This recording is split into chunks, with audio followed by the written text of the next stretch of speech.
Sa ngayon, nandito po tayo sa chapter 15 na kung saan ay tinatalakay ni Apostol Pablo, no, pinaliliwanag ni Apostol Pablo yung reality nung tinatawag na resurrection.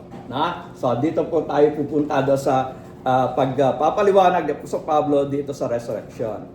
At dahil nga merong mga tao, bago pa niya isinulat ito, bago doon sa panahon pa ng ating Panginoon Kristo, talaga namang meron ng mga taong hindi naniniwala na may pagkabuhay na magmuli. Ang sabi po diyan, for the Pharisees says that there is no resurrection, neither angel nor spirit, but the prophecies confess both. Diyan po yun sa Acts chapter 23 verse 8. Doon po sa Matthew chapter 22 verse 23, sinabi rin dyan, yung mga Sadducees, hindi siya naniniwala sa resurrection. Doon sa Mark chapter 12 verse 18, sinasabi rin dyan na yung mga Sadducees ay hindi na talaga naniniwala sa resurrection. So may mga tao hindi naniniwala sa resurrection.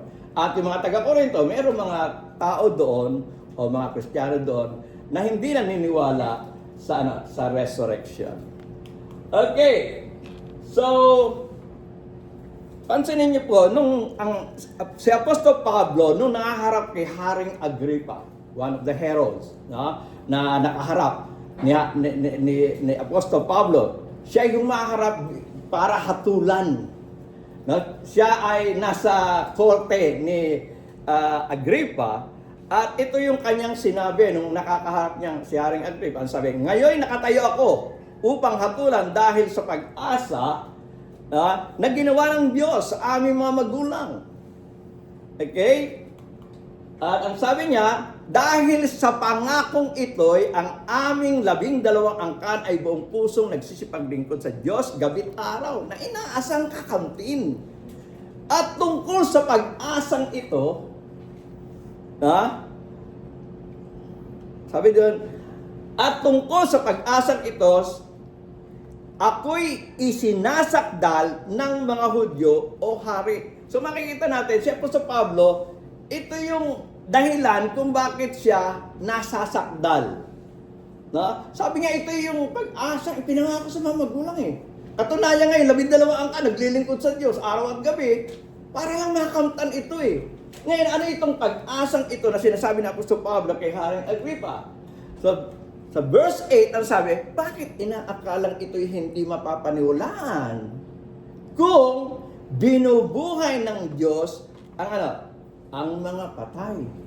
So talagang yung position ni Apostol Pablo, at yun yung talagang katotohanan, yun ay pinangako ng Diyos kay Abraham. Yun ang pinangako ng Diyos. Maging sa panahon ng Moses, nung siya, paglingkuran niya yung 12 angkan, naglilingkod, araw at gabi, gusto nilang makamit itong resurrection. Ngayon, pinangangaral ko, nahuli naman ako. Ngayon, pinangangaral ko, ayan, andito ko sa harap mo. Bakit hindi pwedeng paniwalaan? Totoo ito. Yun ang ibig sabihin ng Apostol Pablo, totoong merong resurrection. Okay. Paano ibibigay ng Diyos yung buhay na wala kung tapos mamatay, hindi ka naman i-resurrect? So, yun ang argumento ni Apostol Pablo. At yun rin, yung sinasabi niya sa mga taga-Korinto. Okay? At yung, kung babalikan natin yung chapter 1, pero hindi natin yung babalikan ng lahat. Ansin natin, sa simula ng kanyang chapter na ito, sinabi niya ito'y ebanghelyo eh. Itong resurrection ay ay ebanghelyo. At ang katunayan, ang ating Panginoon Kristo ay namatay, inilibing, muling nabuhay dahil sa kasulatan. At sabi niya nga, hindi ito kasinungalingan sapagkat merong 500 na witnesses na maging sa panahon ngayon, 57 AD. Mayroon pang mga buhay na pwedeng tanungin sa pangyayaring ito na ating Panginoon Kristo ay nabuhay na magmuli. At yun nga ang argumento niya, kung ang ating Panginoon Kristo ay nabuhay na magmuli sa mga patay, at ito ang aming pinangangaral na merong resurrection, merong pagkabuhay na muli sa mga patay, dapat napaniwalaan na talagang meron. Kung hindi talaga siya tunay na binuhay ng mga patay, sinungaling kami. Yan ang sabi ni Apostol Pablo at yun yung matutungayan natin sa sunod-sunod natin babasahin. Sabi po dito ay ganito. But if it is preached that Christ has been raised from the dead. Di ba? Ito yung aming pinangangaral. At kung ito yung aming pinangangaral, how can someone say that there is no resurrection of the dead?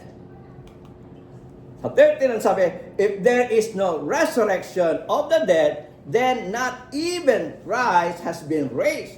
And if Christ has been raised, our preaching is useless, and so is your faith.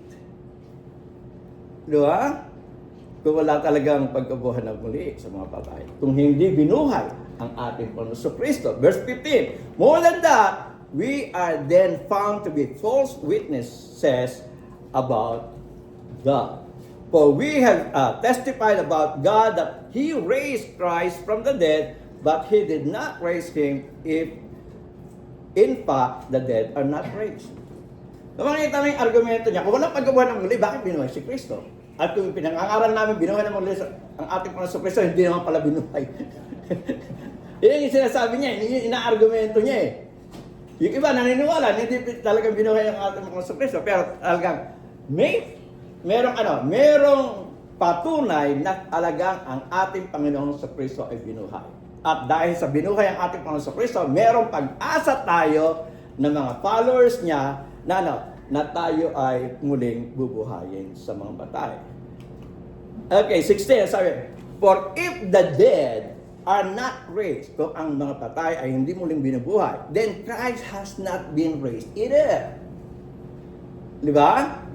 And if Christ has not been raised, your faith is futile. You are still in your sins. Sabi ng Apostol Pablo. Okay, verse 18, sabi doon, then those also have fallen asleep in Christ are lost. Yung mga namatay, wala. Patay na sila. Wala nang pag-asa. Hindi naman pala nabubuhay na muli sa mga patay. Di ba? Wala nang pag-asa yun. So, 19 ang sabi, if only for this life we have hope in Christ, we are of all people most to be pitied, but Christ has indeed been raised from the dead, the first fruit of those who have fallen asleep. So sabi niya, kung hindi talaga binubuhay ang if only for this life, no? Dito tayo umaasa, tapos wala naman palang pagkabuhay na magli sa mga patay. Eh tayo na pinakakawawa, bakit? Kinontrol natin ang sarili. Yung iba, may mga maleto.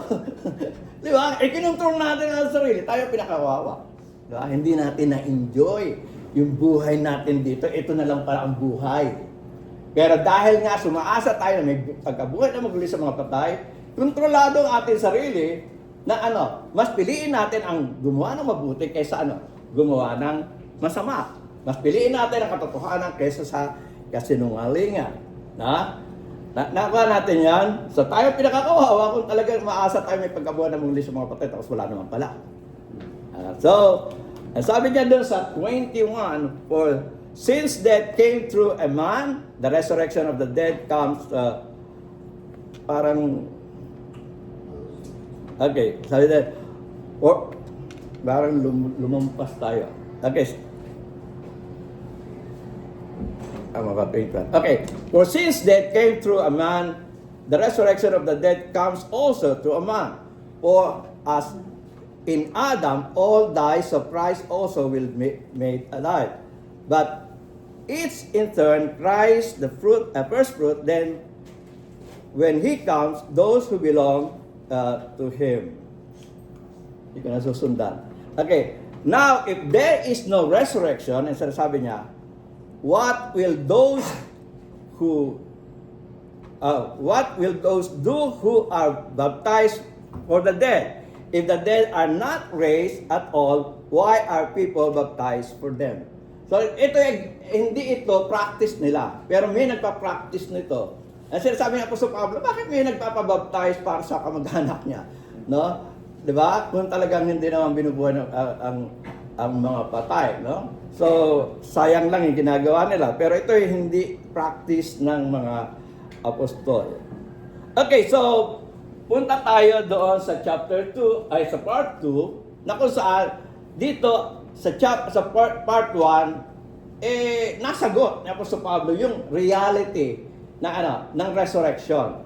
Ngayon, pupunta tayo sa part 2, dito ay sasagutin niya naman another problem na hindi matanggap ng mga tao. Sinasabi nila, totoo bang merong resurrection? Paano sila i-resurrect? Anong anyo ng katawan ang kanilang tataglayin kapag sila ay na-resurrect? Sa verse 35, sabi ko doon, ganito, but someone will ask, how are the dead raised? With what kind of body will they come from? So, ito naman yung panibagong question. Ito na yung panibagong problema ng mga taga-Korinto. Una, hindi sila naniniwala sa may mga hindi naniniwala sa resurrection. Pero pinatunayan na po sa Pablo, mayroong resurrection.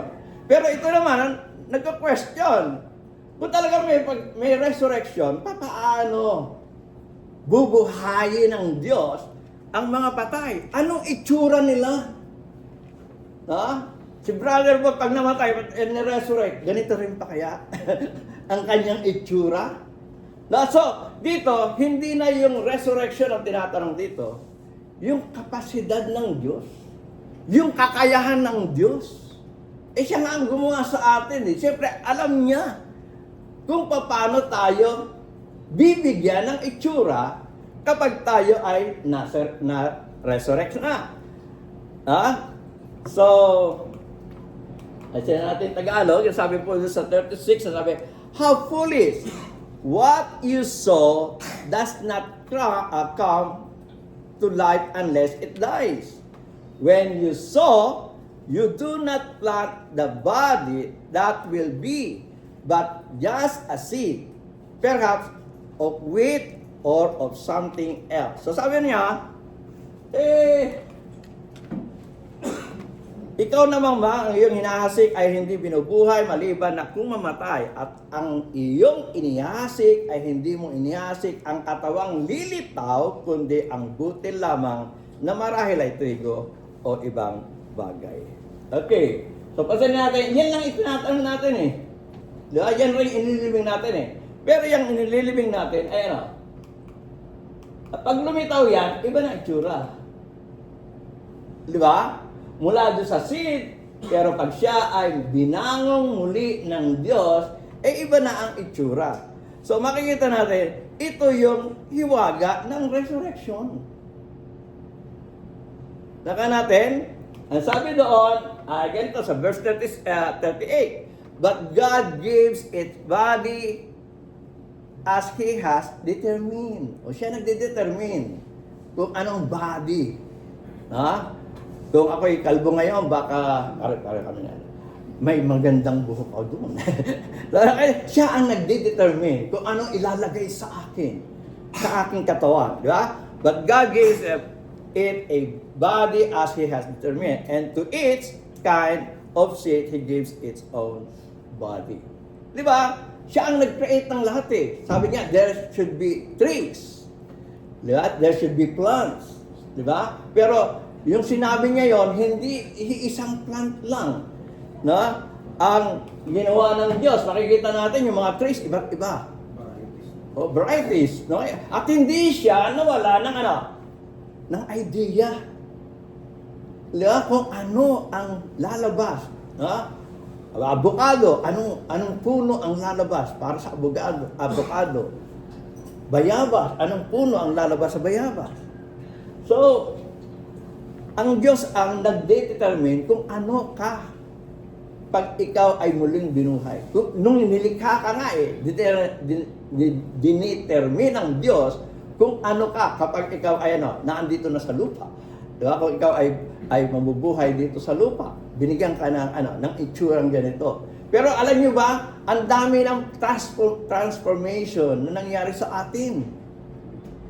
Mula sa isang maliit, halos mikrobyo, na-develop hanggang naging ganito. Di ba? Doon sa, alam niyo, nung unang panahon, hindi kayo maniniwala.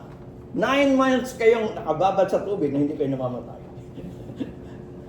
9 months kayong hindi kayo kumakain sa inyong bibig, at inyong bibig ay ang inyong tiyan. Ibang itsura. Pero once na kayo lumabas, iba na itsura nyo. Laka natin yon. So hindi tayo ang dapat nagtatanong, ano itsura ang gagawin sa akin ng Diyos? Diba? Yung kanyang nilikha dito, sa dinami-dami ng kanyang nilikha, hindi nagkakapare-pareho ng itsura. Tingnan niyo po. Sabi po dyan, muna tayo, no? Not all flesh is the same. No? People have one kind of flesh, animals have another, birds another, and fish another. Diba? Magkakaiba sila ng flesh. No? Kaya nga pumibili kayo sa tindahan sa palengke, alam niyo kung ano yung baka, no? Alam niyo kung ano yung beef, alam niyo kung ano yung chicken, alam niyo ano yung fish, no? Kasi magkakaiba sila ng flesh. So hindi nawawala ng idea ang Diyos kung kung paano tayo palilitawin. Miski yung ating human flesh ay iba sa pork, iba sa fish, iba sa beef, at iba sa chicken. So yun yung argumento ni Apostol Pablo, no? Na hindi, kung question ninyo sa muling pagkabuhay kung ano kayo, wag niyo nang questionan ng Diyos sapagkat ang Diyos ay hindi mauubusan ng idea. So, tingnan nyo na lang po yung mga kulisap, napakarami. Tingnan nyo na lang po yung uri ng mga butterflies, napakarami. So, hindi siya naubusan ng idea. Kung paano tayo lilikha. Mga aso, iba-iba rin yung tsura ng yung mga ulo ng mga kulisap. Diba? Meron mga kulisap na merong isla, merong dito, may pambingwit. Diba? Ayan, tardigrade. No? Isang animal na may 8 paa. Ang alam natin na 8 ang paa ay yung baggagamba, no? Pero ito isang animal, 8 paa. Diba? May dragon na ganyan ang itsura. Yung blue dragon. So hindi mawawala ng idea ang Diyos kung paano niya tayo bibigyan ng itsura sa ating pagkabuhay na magmuli. Sa verse 40 sabi, there are also heavenly bodies, there are earthly bodies, but the splendor of the heavenly bodies is one kind, and the splendor of the earthly bodies is another. Doon lang sa heavenly bodies, magkakaiba na. No? Sabi doon, the sun has one kind of splendor, the moon another, and the stars another, and the stars differ from star in splendor. At tunaya, sabi mga scientists, ang mga star may iba't ibang tunog. At kung yung pakikinggan ng Diyos, akala mo tumutugtog ang orchestra kapag pinakikinggan niya ng Diyos. Sapagkat iba-iba ang tunog ng iba't ibang star. Ilan ang star sa universe? Nakawa natin yan. Tingnan niyo po yung ating araw. At tingnan niyo po yung ating earth. Napakaliit. Sabi nila wala raw impyerno. Yung araw, impyerno na yan . Ano ibig sabihin ng impyerno? Lumalagablam na apoy. Yan ay isang bolang apoy. At tayo, andun lang tayo, napakaliit, isang alikabok lang tayo sa Kung ikukumpara natin, kung ganyan lang kalaki yung araw, ganun lang kalaki ang earth. Gaano kalaki ang araw? Gaano na tayo kalaki? Dahil natin yan. At yan ay ginawa ng Diyos. At ang araw po ay nasa medium size lang. Ayun nga, ang liit nga ng araw doon di ba? Pero makikita natin, meron pang malalaki, dambuhalang stars na ginawa ang Diyos. Yung Betelgeuse, at yung Antares ay malalaking stars na kayang pumasok ang libo-libong solar system natin sa mga yan at masusunod. So makikita natin, hindi naubusan ng Diyos ng kanyang idea, ng kanyang paglilikha. Okay? Sa lahat ng bagay. Maging ang ating galaxy, yung ating Milky Way galaxy, ay hindi na natin makikita yung Earth dyan. Di ba? At yung ating galaxy ay isa lamang po yan sa milyon-milyon galaxies na makikita natin sa ating universo. Tapos ngayon, meron pang study ang mga scientists ngayon, no? Mga astronomers na meron raw multiverse. Naku, dami na. Pero yung wala po yung, hindi po natin pwede pang paniwalaan yan sapagkat yan ay fiction pa lang. Ano? So, makikita natin, hindi na ubusan ng Diyos. Kaya kung tatanungin natin, anong itsura kapag tayo ay muling binuhay ng Diyos? Okay, sa pagpapatuloy ng sulat ni Apostol Pablo, ang sabi niya ay ganito, so will it be with the resurrection of the dead? The body that is sown is perishable. It is raised unperishable. So meron ng pagbabago. It is sown in dishonor. It is raised in glory. It is sown in weakness. It is raised in power. It is sown a natural body. Ibig sabihin, physical body. This one. Okay? Pero sabi niya, it is raised a spiritual body. So makikita natin, inaasahan natin na bubuhayin tayong muli parang zombie? No. Kapag tayo binuhay na magmuli, hindi na itong katawang lupa ang tataglayin natin. Tayo ay bubuhayin muli, spiritual na. Okay? If there is a physical body or natural body, there is also spiritual body. Katunayan, taglay-taglay na natin isang katawan nating spirit eh. We are composed of flesh, soul, and spirit. Naandito na yung spirit eh.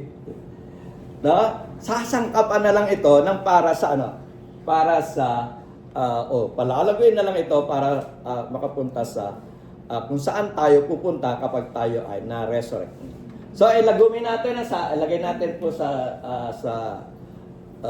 table na makikita natin yung resurrection from the dead na ito ay inilibing, perishable, dishonor, weakness at natural body, pero kapag ito ay na-raise na, ito ay imperishable na, at nasa glorious body na, nasa power na, at nasa spiritual body na. So, huwag nating asahan na tayo ay bubuhayin muli na bilang flesh. Ayon sa Pablo, tayo ay bubuhayin muli as an spiritual being.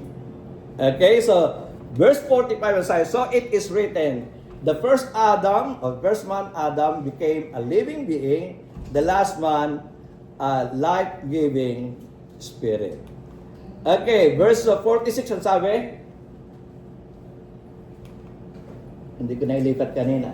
Okay, so the spirit did not come first, but the natural, and after that, the spiritual. So, hindi tayo nagpasimula na spiritual, tayo ay nagpasimula physical, pero after that, tayo ay magiging spiritual. Okay. Sabi diyan sa verse 47, the first man was of the dust of the earth. The second man is of heaven. Okay? Naka natin yan? So, kapag tayo na-resurrect, we are doon sa heaven. Maninirahan. Kaya tayo may physical body because we are living here on earth. We are earthlings. Okay? Pero pagkatapos ng aliens na tayo, aliens na naman. Ibig sabihin, hindi na tayo earthlings. Okay? Pag tayo ay muling binuhay. Okay. Asin na natin yung English, Tagalog. Sabi, as was the earthly man, so also those who are of the earth. And as of the heavenly man, so also are those who are of heaven. So, yan yung Tagalog niya. Sabi niya, kung ang ukol sa lupa, ito yon, ay gayon din naman sila, mga taga-lupa. At kung ano ang ukol sa langit, gayon din naman sila, mga taga-langit. At kung tayo ay ukol na sa langit after our resurrection, natural, ang katawan natin ay hindi na katawang lupa, kundi ito ay katawang panlangit na. Kaya nga imperishable na eh. Diba? Nakuha natin, nabubulok dati, ngayon hindi na nagbubulok.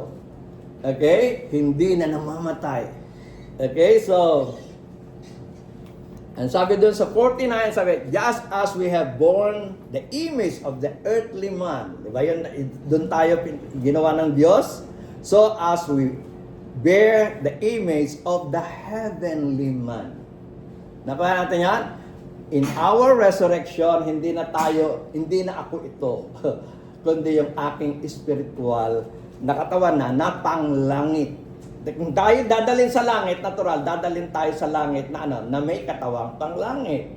At dahil tayo dinala dito sa lupa, di ba? Binigyan tayo ng katawang panlupa. Pero tayo namatay, pagtapos tayo mabuhay muli, bibigyan tayo ng katawang panglangit.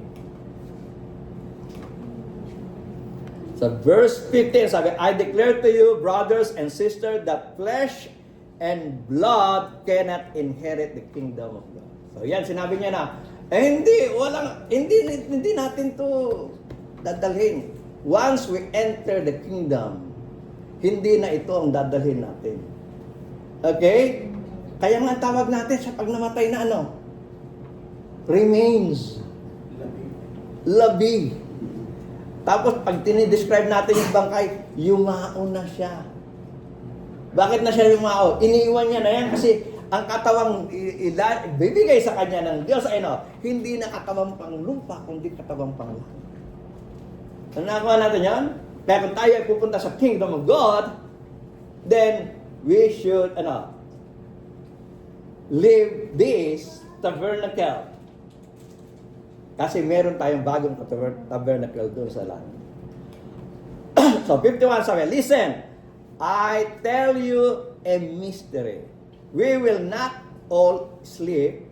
Ibig sabihin, hindi tayo mamamatay lahat, but we will all be changed. Kung hindi man tayo mamatay lahat, pero yung hindi namatay, babaguhin din naman.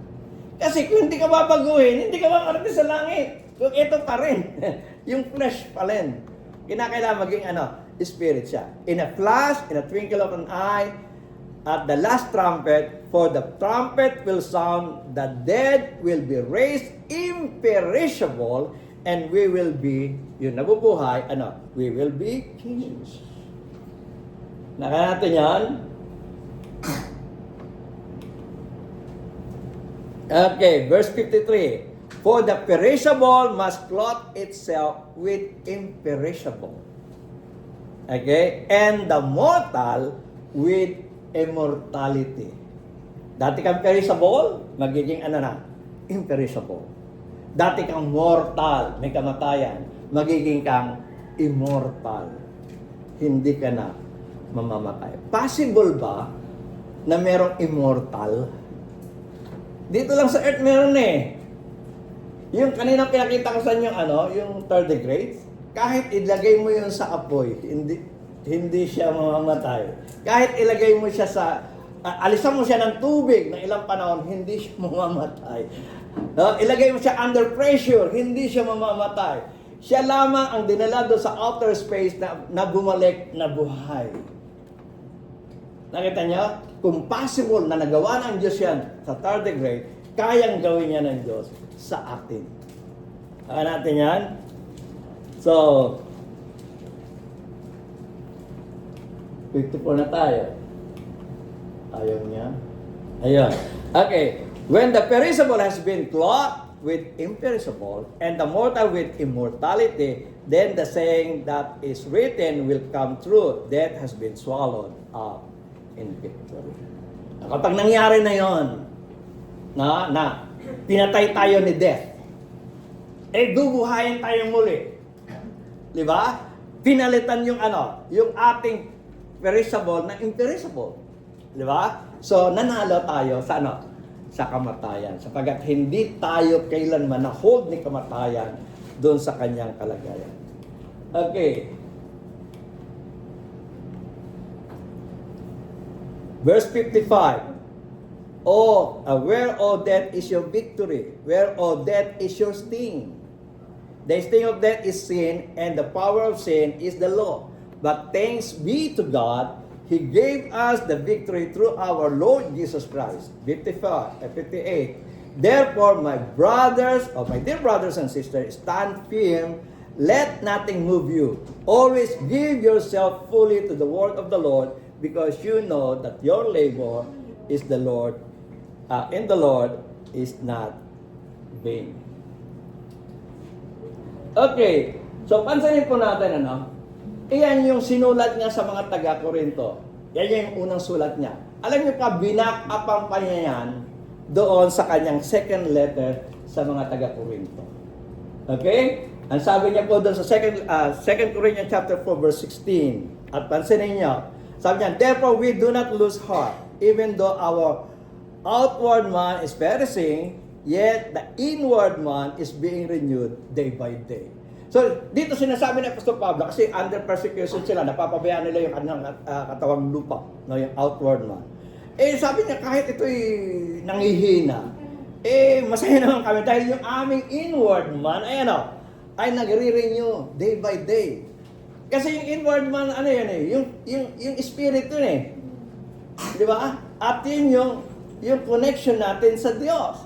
No? At kung yan ay lumalago, magandang pag-asa yun na kapag inalisan na natin yung outward man, makakarating tayo sa kalangitan na bago na ang ating damit. Tingnan niyo po sa 2 Corinthians chapter 5 verse 1. For we know that if the earthly tent, dito earthly tent na sinabi, pero yan yung body natin, yung physical body, we live in is destroyed, sabi niya, we have a building from God.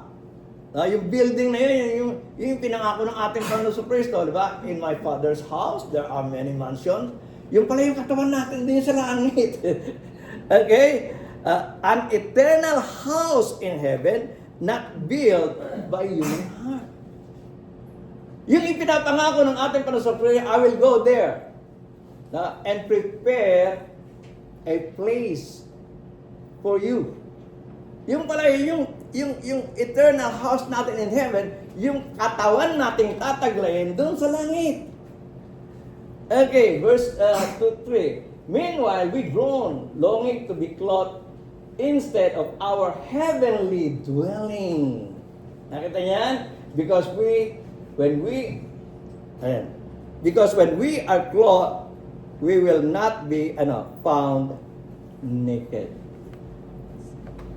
Naka natin yan. So, totoong merong pagkabuhay na muli at totoong papalitan tayo ng katawang panglangit. At yun ang tinatawag ng ating Panginoon Kristong mansions in heaven. Okay? Mansions in heaven. Yung ating dwelling doon po sa bahay ng Panginoon. Okay, verse 4. Ang sabi po dyan, for while we are in this tent, ano yung sinasabi niya in this tent? This physical body, we groan and are burdened. But, because we do not wish to be unclothed, but to be clothed instead with our heavenly dwelling. Iba na ang tatahanan natin doon, nakatawan. Kundi yung katawang kanina sinabi na katawang panglangit. Okay? So, makikita natin, ito yon. There is the resurrection is reality. At kung anuman ang question natin, kung anumang itsura natin, it's a better na itsura kesa sa itsura natin ngayon. Sapagkat hindi na tayo earthlings.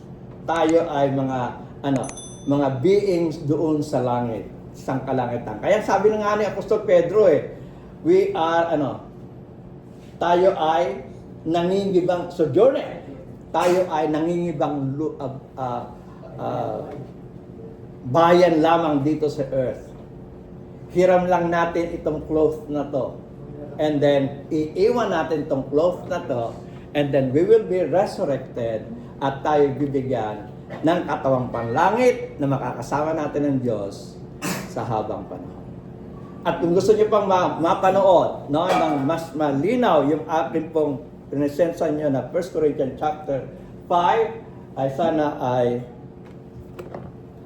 panoorin niyo naman po ito. Eh, maraming salamat po sa inyong pakikinig. At sana po ay naintindihan nyo. There is really a resurrection. At sa ating resurrection, bibigyan tayo ng katawang panglangit na makakasama natin ng Diyos sa habang panahon. Maraming salamat po.